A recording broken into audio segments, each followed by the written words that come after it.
Hello everyone, market Dinesh. Welcome to our channel. ఈరోజు మన topic ఏంటంటే ఒక కంపెనీలో షేర్ ప్రైస్ ఎలా పెరుగుతుంది, ఎలా తగ్గుతుంది. ఈ వీడియోలో మనం ఫుల్గా తెలుసుకుందాం. మీరు చేయాల్సింది ఒకటే, వీడియో స్కిప్ చేయకుండా లాస్ట్ వరకు చూడండి. స్టాక్ మార్కెట్లో కంపెనీ షేర్స్ అనేది పెరుగుతుంది, తగ్గుతుంది. అది ఎందుకు జరుగుతుంది, ఎవరి వల్ల జరుగుతుంది? దీనికి కారణం డిమాండ్ అండ్ సప్లై. ఇప్పుడు కొనేవాళ్ళు ఎక్కువగా ఉండి అమ్మే వాళ్ళు తక్కువగా ఉంటే అది డిమాండ్ పెరుగుతుంది, అప్పుడు షేర్ ప్రైస్ అనేది పెరుగుతుంది. ఇప్పుడు అమ్మే వాళ్ళు ఎక్కువగా ఉండి కొనేవాళ్ళు తక్కువగా ఉంటే అప్పుడు సప్లై ఎక్కువ అవుతుంది, అప్పుడు షేర్ ప్రైస్ అనేది తగ్గుతుంది. మీకు ఒక ఎగ్జాంపుల్ చెప్తాను. ఇప్పుడు ఒక మొబైల్ షాప్ లో 10 మొబైల్స్ ఉన్నాయి, కానీ దాన్ని 100 మంది కొనడానికి వచ్చారు. అప్పుడు కంపెనీ ఓనర్ ఏం చేస్తాడు? ప్రైస్ అనేది పెంచుతాడు. అదే సూత్రం స్టాక్ మార్కెట్ లో కూడా పనిచేస్తుంది. షేర్ ప్రైస్ పెరగడానికి కారణాలు ఇవి: కంపెనీ మంచి లాభాలు ప్రకటించడం, కొత్త ప్రాజెక్టులు లేదా పెద్ద ఆర్డర్లు రావడం, మంచి వార్తలు రావడం, విదేశీ మరియు పెద్ద ఇన్వెస్టర్లు ఎక్కువగా ఇన్వెస్ట్ చేయడం. షేర్ ప్రైస్ ఎందుకు తగ్గుతుంది?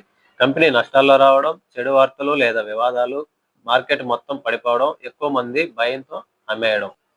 షేర్ ప్రైస్ పెంచేది లేదా తగ్గించేది డిమాండ్ అండ్ సప్లై, కానీ ఆ డిమాండ్ అండ్ సప్లై కంపెనీ యొక్క పర్ఫార్మెన్స్ బట్టి ఉంటుంది. అండ్ న్యూస్ మరియు స్టాక్ మార్కెట్ యొక్క పరిస్థితులు, ఇన్వెస్టర్ల భాగోద్వేగాలు. మీకు ఈ వీడియో నచ్చినట్లయితే మన ఛానల్ను లైక్ చేయండి, సబ్స్క్రైబ్ చేసుకోండి. స్టాక్ మార్కెట్ బేసిక్స్ వీడియోస్ కావాలంటే మన ఛానల్ ఫాలో అవ్వండి. Thank you.